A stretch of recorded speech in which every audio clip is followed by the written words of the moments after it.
सनातन धर्म की इस धरोहर को सहेजने की अहम जिम्मेदारी किसको दी जाती है? शंकराचार्य को। 4 शंकराचार्य हैं। अब इसी पर तकरार हो गई है। संत समाज और सरकार आमने सामने है, और वो भी कहां पर? उत्तर प्रदेश में, जहां योगी आदित्यनाथ खुद एक संत मुख्यमंत्री की कुर्सी पर आसीन है। और यह दंगल, यह अखाड़ा, यह कहां सज गया है? माघ मेला, इलाहाबाद में, प्रयागराज में जो माघ मेला चल रहा है, वहां पर शंकराचार्य अविमुक्तेश्वरानंद को मौनी अमावस्या के दिन वो स्नान लेने जा रहे थे, रोक दिया गया। धक्का मुक्की हुई, बटकों के चोटी खींची गई। 84 साल के बुजुर्ग संत, उनको लात मारी गई। ऐसा आरोप मैं नहीं लगा रहा हूं, यह आरोप शंकराचार्य अविमुक्तेश्वरानंद लगा रहे हैं। लेकिन प्रशासन ने तो उनके शंकराचार्य होने पर ही सवाल खड़े कर दिए हैं कि साबित करो आप शंकराचार्य हैं। अब आस्था में सबूत मांगे जा रहे हैं, परंपराओं में सबूत मांगे जा रहे हैं। और यह किस राज्य में हो रहा है? जहां पर सरकार की अगुवाई बीजेपी कर रही है। हिंदुत्व जिसने अपनी पहचान बना ली है, अपनी राजनीति की धुरी बना ली है। बटोगे तो कटोगे, हिंदू धर्म को बचाना है, सनातन की दुहाई दी जाती है, और सनातन के सबसे बड़े संरक्षक को रोक दिया जाता है।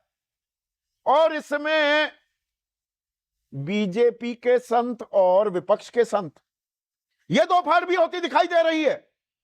यह भी कमाल हो रहा है, तेरा संत मेरा संत। बीजेपी की सरकार या बीजेपी की अगुवाई वाली सरकार सवाल पूछ रही है, तो विपक्ष की तरफ से कांग्रेस और समाजवादी पार्टी के मुखिया अखिलेश यादव शंकराचार्य के साथ खड़े होते दिखाई दे रहे हैं। और 3 दिन हो गए वहीं डटे हैं, अनशन पर हैं। स्वामी अविमुक्तेश्वरानंद।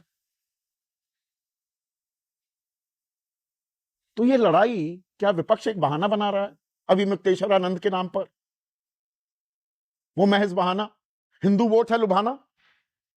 या संत समाज की नाराजगी का जोखिम बीजेपी कैसे ले रही है? या वो ये समझती है ये तो हमारी पहचान है, ये हमारी यूएसपी है, ये हमारी बपौती है, हिंदू धर्म को लेकर हमसे कोई सवाल नहीं पूछ पाएगा। ये इक्का दुक्का संत अगर नाराज हो भी गए, चाहे वो शंकराचार्य ही क्यों ना हो, कोई फर्क नहीं पड़ने वाला है। या अब संत समाज में भी अच्छी खासी तकरार होती दिखाई देगी, क्योंकि अविमुक्तेश्वरानंद, उन्हें कि जी ये तो कांग्रेस की तरफ वाले हैं, उनकी पैरवी करते पिछले 1 साल से, तो उन्होंने ऐसे ऐसे सवाल पूछे हैं राहुल गांधी से, और कहा इनको तो राम मंदिर में घुसने नहीं दिया जाना चाहिए। ये कुछ और बड़ा खेल भी हो रहा है क्या? आज इसी पर मैं चर्चा करने वाला हूं। ऐसे में आपकी राय, आपके सुझाव और आपके सवाल, जो अब सीधा सवाल के अहम हिस्सा बन चुके हैं, उनका रहेगा इंतजार। तो उत्तर प्रदेश में प्रयागराज में माघ मेला चल रहा है। मौनी अमावस्या 18 तारीख को थी, 3 दिन पहले। और शंकराचार्य अविमुक्तेश्वरानंद वो पालकी में बैठकर अपने समर्थकों के साथ पहुंच गए डुबकी लगाने के लिए, शाही स्नान करने के लिए। लेकिन मेला प्रशासन ने उन्हें रोक दिया कि पैदल चलकर जाइए, 50 मिनट की दूरी है और 50 मीटर की, बहुत भीड़ है और श्रद्धालुओं को दिक्कत होगी। आज के दिन, शाही स्नान के दिन, वीआईपी मूवमेंट नहीं होती, आप रथ लेकर नहीं जा सकते जिस रथ पर वो अपनी पालकी में बैठे हुए थे। उनके साथ 200 के करीब बताए जा रहे हैं साधु संत समाज के जो लोग थे, वो हत्थे से उखड़ गए, बैरिकेड भी तोड़े गए, ये आरोप लग रहे हैं। तस्वीरें मैं सारी आपको दिखा रहा हूं। पुलिस ने उन्हें रोक लिया, बटकों के साथ बदतमीजी भी की गई, उनकी चोटी से खींचा गया उन्हें। आरोप लगा रहे हैं अविमुक्तेश्वरानंद के 84 साल की उम्र वाले साधु संतों पर भी लात घूंसे बरसाए गए। अब वो 3 दिन से वहां पर अनशन पर बैठे हुए हैं कि सम्मान के साथ स्नान कराइए तभी यहां से हटूंगा।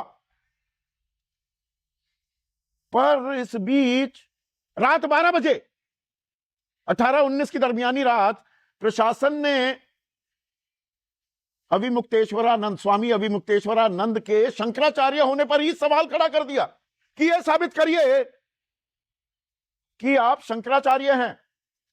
अब देखिए खेल समझिए, यहां पर प्रयागराज से ज्यादा दूर नहीं है काशी नगरी, अभी 3-4 दिन पहले की ही बात है, मैंने कार्यक्रम भी किया था।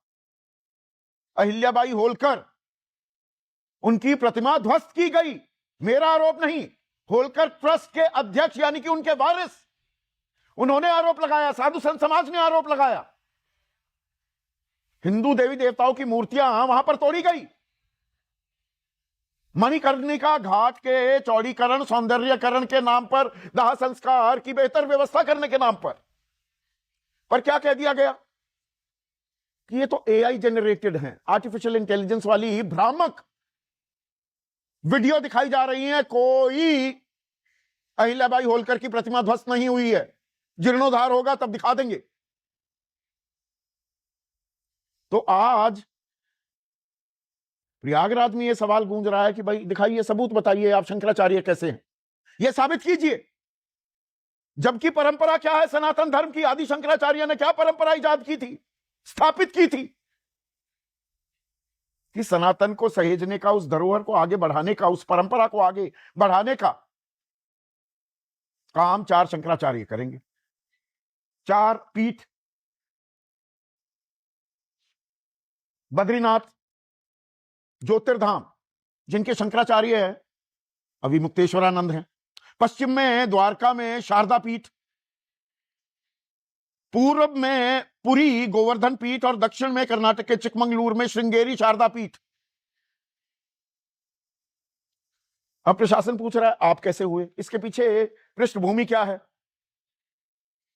अलग अलग जो ये 4 पीठ का जिनका मैंने जिक्र किया, सबके अपने अपने शंकराचार्य होते हैं, लेकिन इतिहास में पहली बार ऐसा हुआ कि द्वारका की शारदा पीठ और बद्रीनाथ की ज्योतिर्पीठ, दोनों पीठ का एक ही शंकराचार्य हुए, स्वरूपानंद।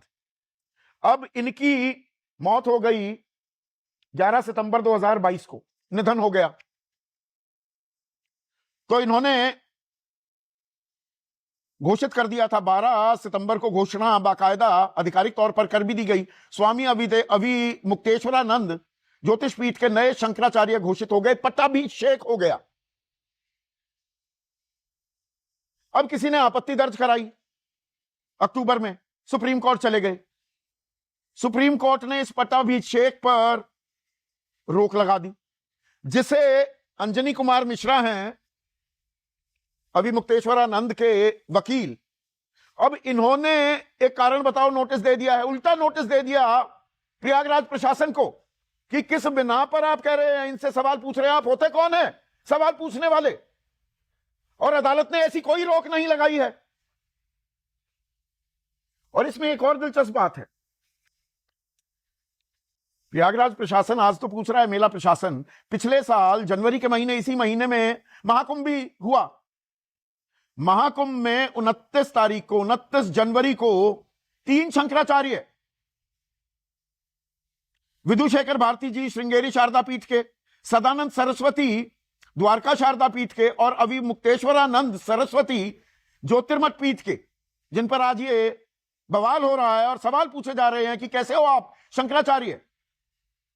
इन्होंने एक साझा धार्मिक निर्देश भी जारी किया था, सनातन धर्म को कैसे बचाया जाए। 27 पॉइंट, 27 बिंदु का 27 सूत्री कार्यक्रम जारी किया था, अलग से इनके शाही स्नान की व्यवस्था की गई थी, तब सवाल नहीं पूछे गए। अब 2022 के किसी फैसले या उसकी रोक की याद आ रही है सरकार को। तो शंकराचार्य अभी मुक्तेश्वरानंद वो कैसे आक्रामक है, पहले वो सुनिए। प्रशासन तय करेगा कि हम शंकराचार्य हैं कि नहीं है, उत्तर प्रदेश का मुख्यमंत्री तय करेगा कि भारत का राष्ट्रपति तय करेगा। भारत के राष्ट्रपति को भी अधिकार नहीं है कि वो तय करे कि कौन शंकराचार्य है। शंकराचार्य का निर्णय शंकराचार्य करते हैं। अब इसमें एक दिलचस्प पहलू है, उस पर गौर कीजिए। आस्था पर कैसे सवाल उठाएंगे। किसी की आस्था है, कोई भगवान राम को मानता है, कोई जीसस को मानता है, कोई खुदा अल्लाह को मानता है, सबकी अपनी मान्यता है। और आस्था में साक्ष्य और सबूत कैसे मांग सकता है कोई। यही तो बीजेपी पूछती आई है सालों से, दशकों से, विपक्ष से, खास कांग्रेस से। राम सेतु के अस्तित्व पर कैसे सवाल उठा सकते हो। भगवान राम थे या नहीं थे, ये सवाल कैसे पूछे जा सकते हैं? तो जो परंपरा है सनातन धर्म की, सनातन धर्म के जो 4 प्रमुख रक्षक हैं, उनके अस्तित्व पर सवाल पूछा जा सकता है। उन्हें मजबूर किया जा सकता है, नहीं 50 कदम ही तो चलना है, चला जाए। और बहुत सारे चैनल वाले अब ये कह रहे हैं कि अरे 50 मीटर चलने में क्या दिक्कत थी। और आपको लगेगा वाजिब सवाल तो पूछ रहे हैं, तो सवाल वाजिब है तो सवाल तो तब भी पूछा जाना चाहिए था। और सीधा सवाल में हमने तो पूछा, एबीपी न्यूज ने पूछा कि ये कांवड़ यात्रा के नाम पर राष्ट्रीय राजमार्ग कैसे बंद कर दिए जाते हैं। तब बताया जा रहा था, ये बाकी चैनल वाले बता रहे थे कि नहीं, आस्था पर सवाल कैसे उठा सकते हो, परंपराओं पर यहां सवाल उठा देंगे। पुष्प वर्षा की जा रही थी कांवड़ यात्रियों पर, गुंडागर्दी कर रहे थे खुलेआम, लोगों के साथ मारपीट कर रहे थे, गाड़ियां तोड़ रहे थे, सर फोड़ रहे थे, मुसलमानों की पहचान पूछ रहे थे, ढाबे वाले डर डर कर भाग रहे थे। तब आस्था सर्वोपरि थी। अब यहां पर, और इसमें एक और विमर्श चल रहा है, जो संत समाज